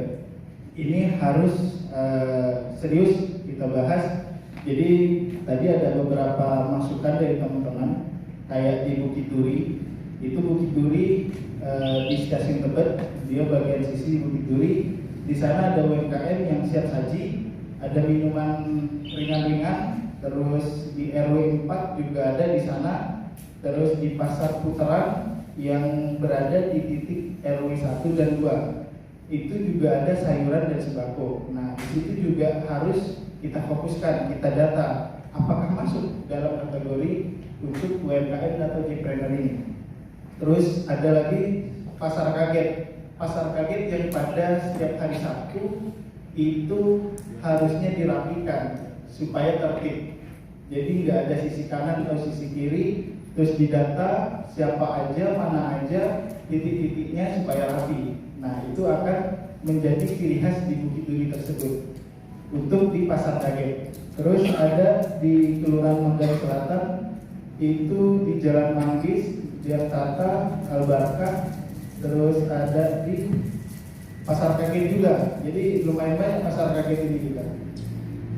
Nah, di sana juga harus kita dukung untuk UMKM-nya, karena di Mangsel ini, di Al-Barkah ini juga lumayan banyak makanan-makanan atau jajanan-jajanan kekinian untuk teman-teman.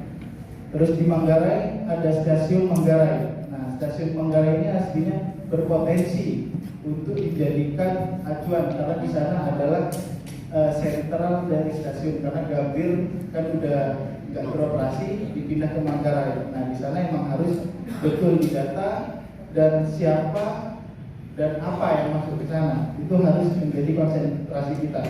Terus juga ada di belakang stasiun bandara, itu juga masuk Manggarai. Lalu ada di SKT RW 4, jadi Karang Taruna itu mempunyai sentral kuliner, cuman mungkin fasilitas yang masih kurang mendukung, jadi itu juga harus kita fasilitasi apa kekurangan untuk UMKM ini. Juga ada di RW 10 di Manggarai. Lalu di Tebet Timur ini, dia aslinya di Tebet Timur ini kalau UMKM semuanya kuliner, karena di sana tempat kuliner Tebet Timur. Cuman kan yang pada dikonsenkan kita ini adalah data di Jackpreneur-nya. Nah, di mana aja titik-titik di Tebet Timur ini? Yang pertama adalah di sekitar PSPT. Di sana adalah banyak jenis makanan apapun, minuman apapun, cuman ada kendala yang disampaikan oleh teman-teman itu ada papan larangan di sana. Nah, mungkin ini juga bisa jadi bahan pertimbangan untuk kecamatan dan kota. Di sana ada papan larangan.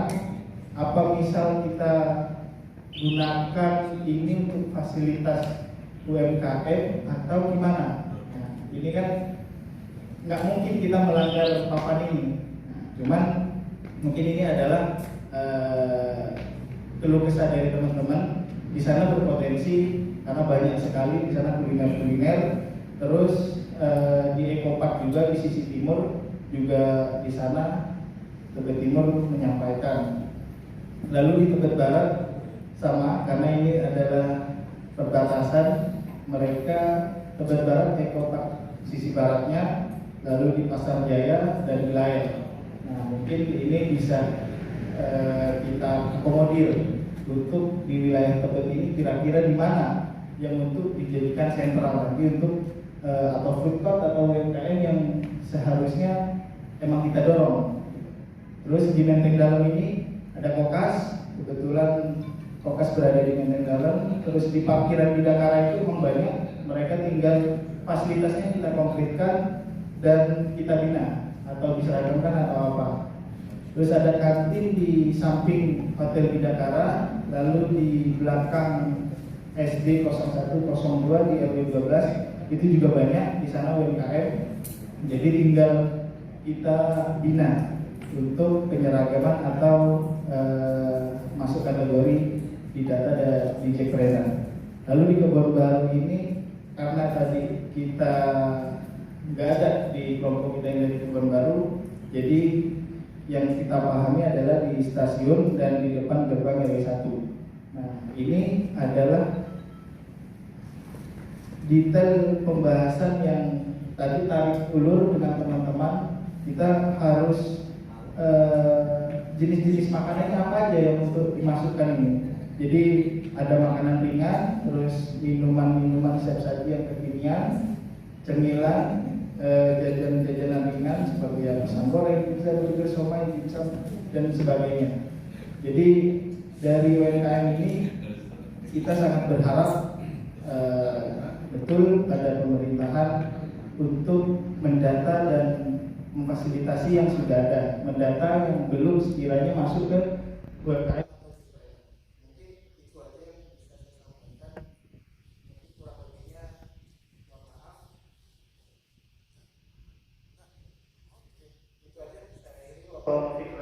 Wassalamualaikum warahmatullahi wabarakatuh. Yang saya hormati Despapol Jakarta Selatan dan FKDM Ketua FKDM Kota dan jajarannya. Yang saya hormati Ibu Kasipom Kecamatan Tebet. Yang saya hormati Ketua Kecamatan dan anggota. Yang saya hormati para ketua dan anggota se-Kecamatan Tebet. Untuk tim ketiga yaitu tentang narkoba yang difasilitatori oleh Pak Porcam Bung Rahmadi. Ketuanya saya sendiri, notulennya itu Bang Marjuki, anggotanya Fikri, Fadil, Pak Ketua Sabar, dan Jem. Untuk latar belakang penggunaan narkoba yaitu faktornya adalah sosial dan ekonomi. Yang kedua adalah gaya hidup. Yang ketiga masalah pergaulan. Dan untuk peredaran narkoba ini untuk penggunanya itu diantaranya dari umur 15 tahun sampai mungkin lebih dari 40 tahun. Masih ada juga yang pengguna narkoba. Untuk pengedarnya itu antara sekitar di atas 25 tahun dan seterusnya di atas 40. Daerah-daerah untuk transaksinya itu ialah daerah padat penduduk yang tempatnya itu berpindah-pindah dari satu lokasi ke lokasi lain. Pada umumnya itu di tempat-tempat sekecamatan tempat ini pasti tempatnya ada transaksi narkobanya. Itu tidak dipungkiri. Semua mau di komplek maupun di padat penduduk itu masih ada pengedaran narkoba yang berkeliaran di sekitar tempat ini. Untuk penggunanya itu sama, tempatnya berpindah-pindah juga. Kita tidak bisa masuk atau mendetek itu pengguna itu lebih canggih. Kadang mereka bisa nyewa tempat hotel atau penginapan yang ada di daerah tempat ini. Untuk solusinya adalah bagaimana pemerintahan dari tingkat RT, RW, kelurahan, kecamatan sampai tingkat DKI itu bisa bersinergi memberikan pelatihan pekerjaan untuk masyarakat yang pengguna dan pengedar untuk dibina agar kedepannya itu lebih baik. Dan yang kedua adalah tindak tegas bagi para pengguna dan pengedar serta oknum yang membackingi di belakangnya para pengedar. Jadi kita tidak menutup kemungkinan banyak bandar narkoba itu di belakangnya ada yang membackingi. Dan ketiga adalah tokoh agama dan tokoh masyarakat agar berperan aktif memberikan edukasi ini kepada para remaja yang melalui Karang Taruna agar supaya pencegahan peredaran narkoba di wilayah tempat ini lebih difokuskan lagi. Yang keempat adalah peredaran pendekatan emosional dari orang tua dan para pengedar dan pengguna itu lebih dekatan lagi pendekatannya, agar pendekatan itu kita masuk di kalangan golongan-golongan yang tertentu, yaitu golongan anak-anak muda yang biasa nongkrong. Kita lebih dekat lagi bagaimana mengedukasi agar bahayanya narkoba. Yang kelima adalah pengguna dan pengedar, jangan kita berikan ruang tempat untuk memperluas di daerah, khususnya daerah Tebet. Solusi rekomendasinya adalah FKDM sebagai organisasi plat merah dapat membantu Pemprov dan kota sampai jajaran ke bawahnya agar lebih berperan aktif, bersinergi kepada RT RW yang ada di wilayahnya masing-masing, dan pelatihan-pelatihan yang ada di tingkat kota BLK itu agar lebih fokus turun ke bawah di tingkat RW per RW, agar lebih pengguna ini dan pengedar ini lebih dekat lagi kita untuk memberikan motivasi kepada mereka agar peredaran ini cukup sampai di sini saja. Itu saja, sekian dari saya. Akhir kata, wassalamualaikum warahmatullahi wabarakatuh. Nanti kalau ada terkait nama oknum, samarkan aja ya, inisial aja.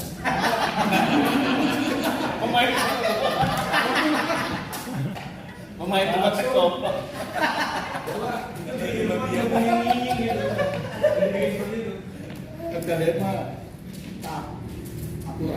Yang jelas barang Tuhan bagi rata. Bismillahirrahmanirrahim. Assalamualaikum warahmatullahi wabarakatuh. Sebelumnya kami dari kelompok 2, insya Allah akan memaparkan terkait Tebet Eco Park yang kita cerita tentang pembatasan jumlah pengunjung yang memang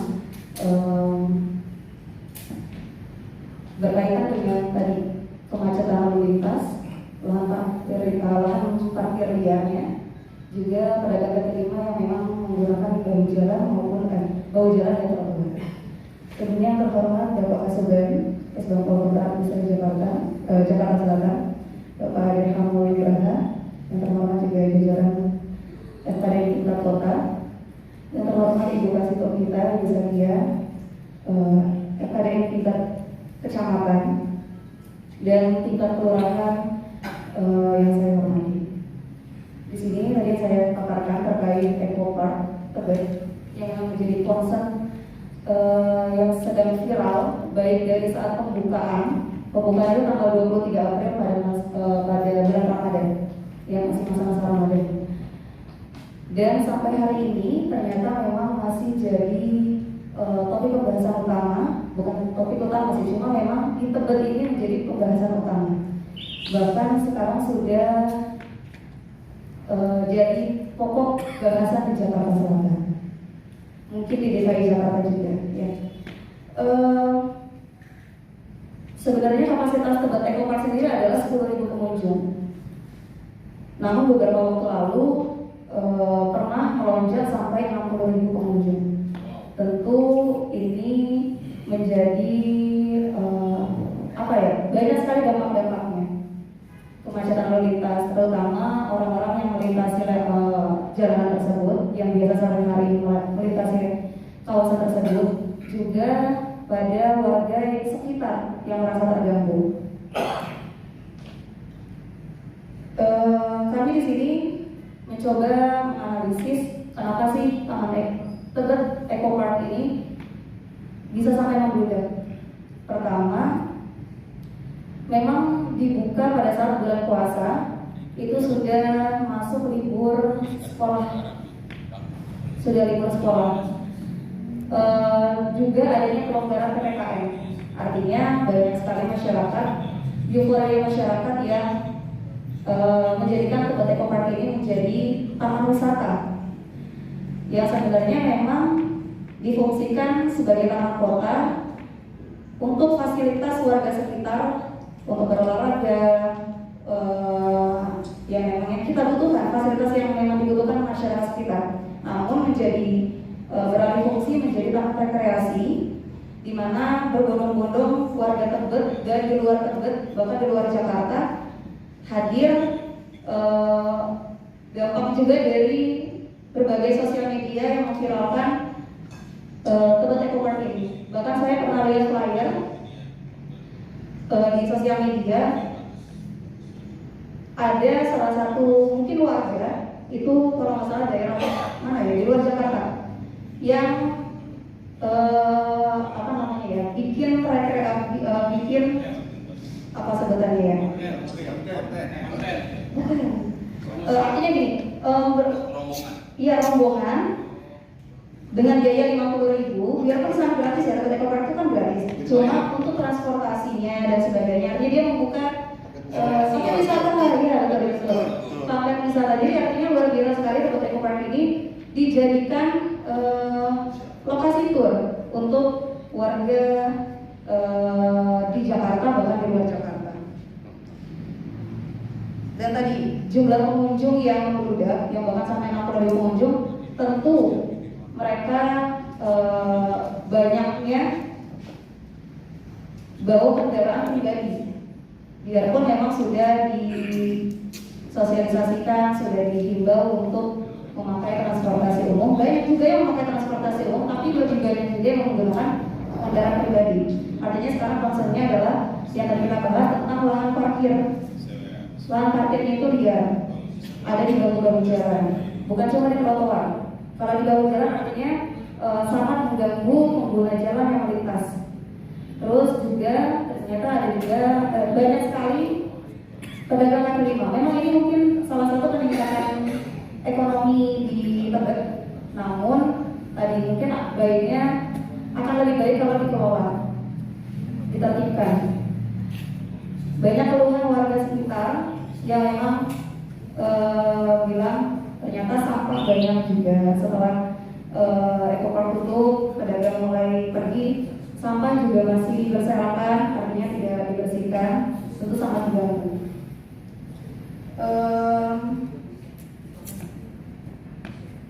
Dari sini kita kerucutkan sebenarnya menjadi pertanyaan kita juga, karena kami sadar betul, kami di FKDM turut hadir membantu pemerintah. Banyak sekali pekerjaan, artinya tugas-tugas yang sudah kita jalankan. Nah sekarang ada beberapa hal yang jadi concern di Tebet. Mungkin sama-sama nanti kita bisa berdiskusi sebenarnya bagaimana sih peran FKDM dalam membantu pemerintah daerah untuk mengupayakan, mengoptimalkan, mengkondusifkan area taman agar tadi tidak berdampak terlalu luas dan menimbulkan permasalahan-permasalahan baru. Artinya dibutuh koordinasi antara pemerintah dan unsur-unsur di wilayah. Nah ini mungkin akan menjadi diskusi kita, mungkin dari nanti jadi diskusi bersama, masukan dan arahan juga dari Bapak Kasubag kita. Artinya kita di sini FKDM siap untuk diarahkan membantu pemerintah mengkondusifkan, mengamankan wilayah, mentertibkan, tujuannya tadi kenyamanan bersama. Apalagi hari ini kita sama-sama tahu hari ulang tahun Kota Jakarta yang memang slogannya tadi maju warganya, bahagia warganya. Artinya permasalahan-permasalahan seperti ini yang tadi disebut Pak Hafiz, ada dinamikanya ya sebenarnya di setiap wilayah. Tapi tadi ada slogan bahagia warganya, jangan sampai slogan ini hanya jadi slogan saja, tapi kita wujudkan bersama. Kurang lebihnya seperti itu. Mungkin nanti kalau ada tambahan dari anggota kelompok 3 yang lainnya. Terima kasih. Saya mau memperkenalkan anggota saya tadi. Di sini kami ada Bapak Wahyudi dari Tenggara, Bapak Sukaryono dari Manggarai Agus dari Tebet Timur, Pak Priyo dari Kecamatan, dan Pak Yadi dari Kebon Baru, dan saya sendiri Siti Rizky Awalia dari Kecamatan. Terima kasih, kurang lebih mohon maaf. Wabillahi taufiq wal hidayah. Wassalamualaikum warahmatullahi wabarakatuh. Suara ini, suara jamrut. Tadi kita udah latihan nyanyi. Jadi ini Pak Ketua RKDM. Besok saat kita perform, ini sombong. Gak taunya diundinya baru besok pagi. Jadi ajakan semua. Itu dia masalahnya.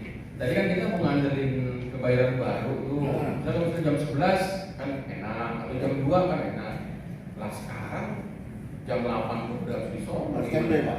Hah? Harus standby jam 8. Iya. Harus siap laminnya itu, Pak. Masalahnya kayak gitu juga tuh susah. Bisa Jadi, aja. teman-teman semua, rangkaian yang kita kerjakan ini sedikit banyak memberikan kesan, memberikan tampilan bahwa RKDM itu lebih paripurna dalam bertugas, ya itu yang paling penting. Jadi juga kesempatan sekarang Ibu Kasikom juga baru bisa lihat, walaupun ini masih perwakilan doang nih, yang datang ini sih belum seberapa. Yang nggak datang bebannya lebih banyak dari ini ya. Yang nggak datang. Dan kita berharap Ibu Kasikom sih tenang aja, pasti di backup sama ketua kecamatan dan teman-teman lainnya. Tugas-tugas baik yang nampak maupun yang tidak nampak bisa, baik yang harus tempur atau baca doa juga bisa lakukan. Jadi teman-teman semua, kita hanya memberikan gambaran buat kita semua bahwa fungsi akan kita perlebar lagi. Ya, yang pasti nyaman-nyaman aja sih. Atau tidak ada juga tugas-tugas yang lebih berat. Cuma yang pengen saya tekankan, mari ngajak komponen lembaga masyarakat lainnya. Jadi ibaratnya kalau tadi Bang Umar bilang FKDM-nya begini banget di selatan. Nah, harusnya yang ngomong begitu tidak hanya FKDM-nya doang, tetapi masyarakat lainnya, taruna-tarunanya, KNPI-nya, RT RW-nya, LMK-nya, ya, kayak gitu biar bergerak semua, ya. Hal-hal yang baik pasti banyak yang dukung, ya. Cuma memang kita juga sebentar lagi akan masuk ke kegiatan-kegiatan pemilu, ya. Nanti prinsipnya kita sama-sama lah untuk menyelenggarakan kegiatan tersebut bisa berjalan dengan baik, ya. Hari ini ketemu hari apa lagi nih Bang Dwi kita? Hari Jumat, pasar Minggu, jam 1. Jumat sore. Nah, Jumat sore kita di pasar Minggu. Setelah ini ketua kecamatan koordinasi dengan sekretaris untuk segera membuat laporannya, ya. Kemarin ada contoh tuh dari Cilangkap. Kemudian juga sudah mulai merancang lagi pembagian personil per bidangnya, ya. Tidak ada yang susah, udah ada contohnya, tinggal ngerjain. Nah, saya minta kepada kita semua, teman-teman jangan jago kandang nih. Pengertian jago kandang, rajin laporan cuma di kelurahan dan kecamatan, ya. Tapi di tingkat kotanya nggak kedengeran. Nah, maksud saya di Telegram itu laporan yang bersifat insidentil, kemudian spontan itu dikasih berita, gitu loh. Jadi tidak mesti harus ketua dan admin, semua personil punya kewajiban kasih berita. Beritanya misalnya jalan jam 7, jam 8 macet jalanan, ceritain aja, bikin foto, ya. Nah, kegiatan-kegiatan laporan tersebut sekali lagi kalau kita bicara hanya kepentingan kelurahan kecamatan ya nggak ada gunanya juga. Kalau kita ngirim berita kayak gitu ke Rambi FKDM, nanti teman-teman yang lain akan tahu tuh, oh lagi ada kemacetan nih luar biasa. Kita menghindar dari jalan yang tadi disampaikan. Nah, ini harus dibiasakan mengingatkan kembali bahwa laporan tidak hanya terkait dengan apa Bang Ranu? Ya, apa sih namanya itu laporan? SLGJ, STMJ. Nah, kayak gitu-gitu. Laporan-laporan kondisi insidentil juga dilaporkan, ya. Terima kasih buat teman-teman semua. Mudah-mudahan sehat selalu. Mudah-mudahan ke depan kita juga akan lebih kompak lagi. Terima kasih buat Ibu Camat atas fasilitasinya dan kita akan bertemu lagi pada gelombang yang akan datang. Demikian, mohon maaf dari kekurangan. Wassalamualaikum warahmatullahi wabarakatuh.